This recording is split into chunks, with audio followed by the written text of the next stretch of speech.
Baik, bismillahirrahmanirrahim. Assalamualaikum warahmatullahi wabarakatuh. Selamat berjumpa kembali anak-anakku semua pada pembelajaran matematika. Pada pembahasan yang lalu-lalu sudah kita bahas pola bilangan persegi, kemudian pola bilangan panjang, kemudian pola bilangan segitiga, dan kali ini kita akan membahas pola bilangan segitiga Pascal. Seperti apa sih pola bilangan segitiga Pascal? Baik, coba kalian perhatikan di layar monitor kalian, ya. Di situ terdapat kotak-kotak yang membentuk segitiga seperti itu. Di mana kotak yang paling atas itu berjumlah 1, itu menunjukkan baris yang pertama. Kemudian jumlah kotak yang kedua itu jumlah kotak yang 2 itu menunjukkan baris yang kedua. Kemudian jumlah kotak yang 3 menunjukkan baris ketiga dan seterusnya.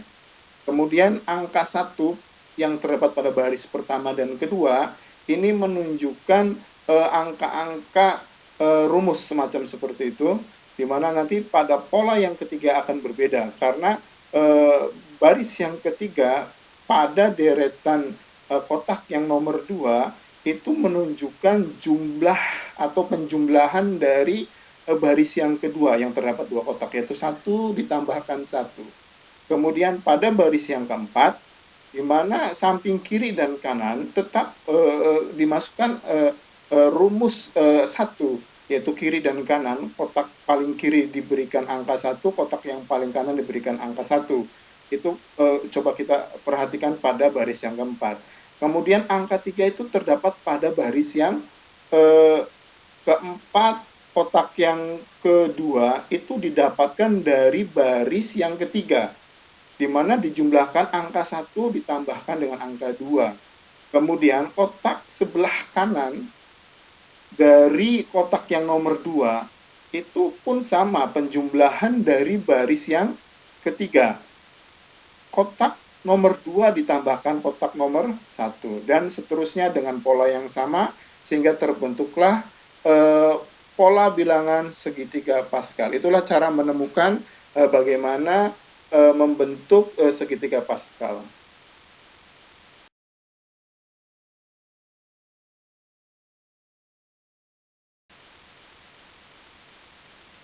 Setelah kita mengetahui cara membentuk segitiga Pascal, kita masuk ke bagian berikutnya, yaitu keistimewaan dari segitiga Pascal itu sendiri. Di antaranya adalah pola yang dibentuk dari segitiga Pascal, seperti yang bisa kalian lihat ya, kotak-kotak yang diwarnakan hitam, itu akan membentuk pola bilangan asli, ya, dari mulai angka 1, 2, 3, dan 4. Lalu kotak yang berwarna merah itu kalian akan bisa melihat pola bilangan segitiga itu sendiri, itu 1, 3, 6, dan seterusnya.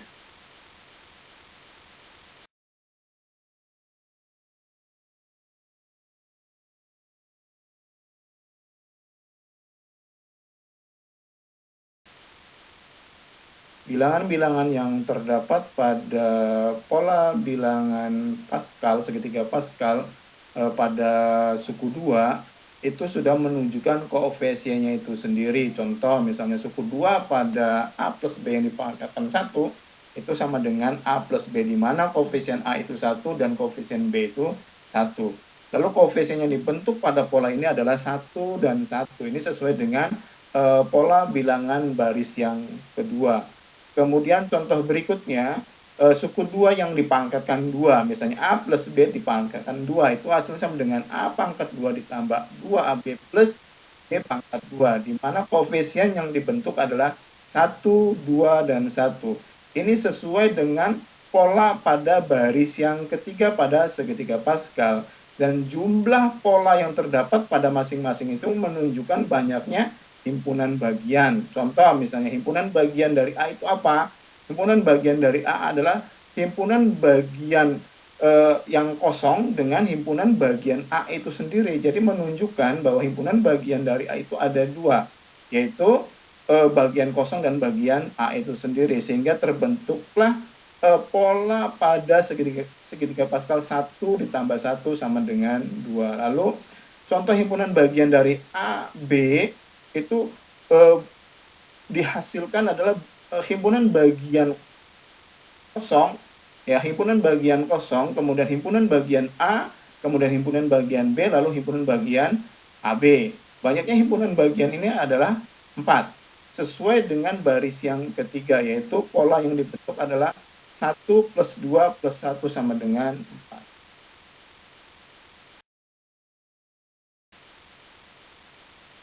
Jumlah bilangan pada baris segitiga Pascal itu menunjukkan banyaknya himpunan bagian yang dibentuk. Baris pertama dengan penjumlahan bilangan 1, hasil penjumlahannya itu adalah di mana angka 1 didapat dari pemangkatan angka 2 dipangkatkan 0.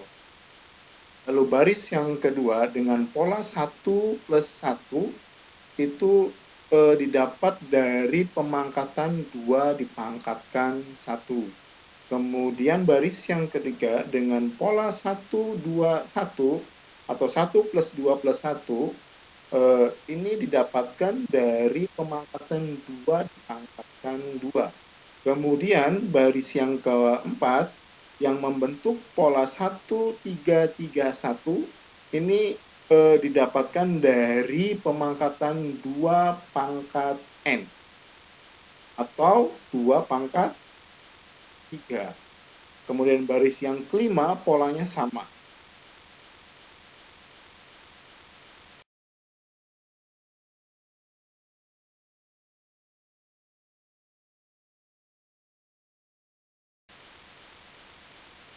Rumus untuk mencari baris ke N pada segitiga Pascal adalah 2 pangkat N dikurangi 1. Dengan cara mengetahui jumlah dari pola yang sudah dibentuk. Kemudian ada contoh soal yang pertama, tentukan baris yang setuju pada pola bilangan segitiga Pascal. Kemudian tentukan jumlah bilangan yang dibentuk pada baris tersebut. Ini bisa kita jawab dengan cara menggambar dari pembentukan segitiga Pascal yang sudah dibahas di awal, yaitu dengan menggambar kotak-kotak, ya. Kotak yang pertama yang paling atas itu menunjukkan baris yang pertama, kotak yang berjumlah 2 itu menunjukkan baris yang kedua, kemudian kotak yang berjumlah 3 itu menunjukkan baris yang ketiga, dan seterusnya sampai terbentuk baris yang ketujuh dengan pola-pola kotak yang sudah diurutkan seperti di awal yang sudah kita jelaskan. Lalu pola yang dibentuk pada baris yang ketujuh itu kita dapatkan dari baris yang ke-6, di mana rumus 1 dan 1 pada posisi kiri dan kanan itu tidak berubah. Yang berubah adalah suku berikutnya, yaitu suku kedua dan seterusnya sampai nanti terbentuk pola baris yang ketujuh. Dan kita bisa lihat, ya, bisa kita lihat pola bilangan yang dibentuk pada baris ketujuh adalah 1, 6, 15, 20, 15, 6, dan 1. Dan jumlah dari pola bilangan yang dibentuk adalah 64.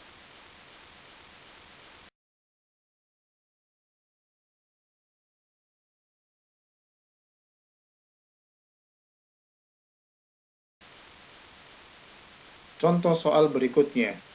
Pada pola bilangan segitiga Pascal, baris keberapakah yang jumlah bilangannya 32? Nah, tadi sudah dibahas di contoh soal sebelumnya, di mana untuk bisa mencari baris dengan pola baris yang sudah diketahui adalah dengan cara baris ke N sama dengan 2 dipangkatkan N dikurangi 1. Bisa kalian lihat di sana, di mana N-nya nanti ketemu dengan angka 6, lalu 2 pangkat 6 itu sama dengan 32. Jadi, baris pada segitiga Pascal yang jumlah bilangannya 32 adalah baris yang ke-6.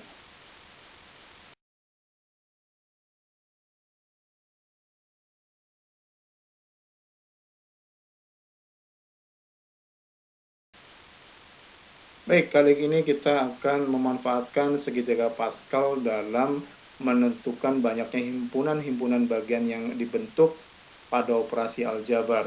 Seperti yang sudah kita lihat pada paparan kali ini, suku 2 A plus B yang dipangkatkan N, ya, pola bilangan segitiga Pascal pada suku 2 bisa kita lihat. A plus B yang dipangkatkan 0 ini baris yang pertama, atau kita tunjukkan bahwa ini merupakan himpunan yang dibentuk ada satu bagian.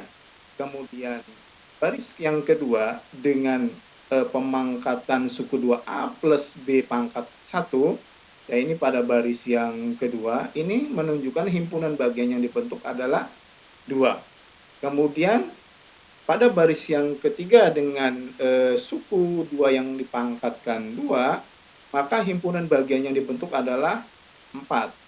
Kemudian suku kedua yang dipangkatkan 3 pada baris yang keempat, maka himpunan bagian yang dibentuk adalah 8. Dan dengan pola yang sama, himpunan bagian pada pemangkatan berikutnya tinggal dihitung pola bilangan yang dibentuk dari setiap baris yang ditanyakan.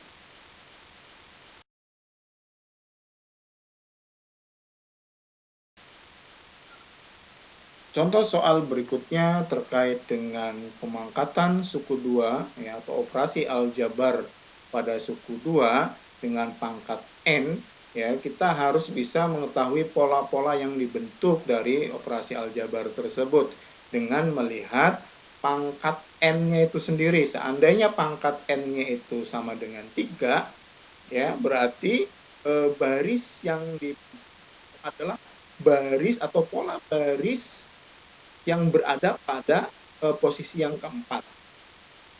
Karena seperti yang sudah kita ketahui pada contoh sebelumnya, pangkat N-nya ketika 0 itu sudah menunjukkan baris yang pertama. Kalau dipangkatkan 3 berarti sudah menunjukkan baris yang keempat. Lalu pola yang dibentuk pada baris yang keempat adalah 1, 3, 3, 1. Kalau operasi aljabar yang diselesaikan adalah A plus 2B dalam kurung dipangkatkan 3, ini akan menggunakan pola bilangan 1, 3, 3, 1 yang terdapat pada baris yang keempat.